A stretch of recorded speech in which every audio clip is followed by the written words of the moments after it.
Яшчэ пры канцы мінулага тыдня вясновае надвор'е ў нашым рэгіёне пачало імкліва псавацца. Спачатку з'явіўся моцны вецер. Сіноптыкі ацанілі, што ў суседнім горадскім раёне ён дасягаў 15 метраў на секунду. Гэта параўнальна з 54 кіламетрамі на гадзіну. Па ўсёй Магілёўскай вобласці гэта была самая моцная стыхія. Затое рэгіён абышоў снег, які ў тыя ж дні засыпаў некаторыя раёны Віцебскай вобласці.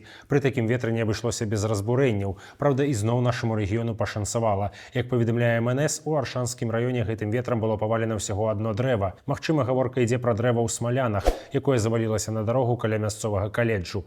Дрэва перагарадзіла дарогу транспарту і абарвала драты электрычнасці, у выніку чаго палову дня частка смалянаў была без святла. У горадскім раёне паваленых дрэваў было больш, і перагароджаных дарогаў, адпаведна, таксама больш. Вецер прынёс рэзкае пахаладанне. У сезон, калі людзі зазвычай займаюцца агародамі, тэмпература некалькі разоў была ніжэйшай за 0, а тады снег усё ж дабраўся да воршы. У ноч з 7 на 8 красавіка тэмпературны рэкорд быў пабіты ў Сянне. Тут слупок тэрмометру апусціўся да мінус 4,6 градусаў. Гэты паказнік перабіў лічбы 1997 году, калі таксама было халодна, але на 0,2 градуса цяплей. Такое надвор'е будзе суправаджаць аршанцаў і жыхароў суседніх раёнаў да канца тыдня. Толькі ў нядзелю вясна пачне намякаць на сваё хуткае вяртанне, але ў поўныя правы яшчэ не ўступіць.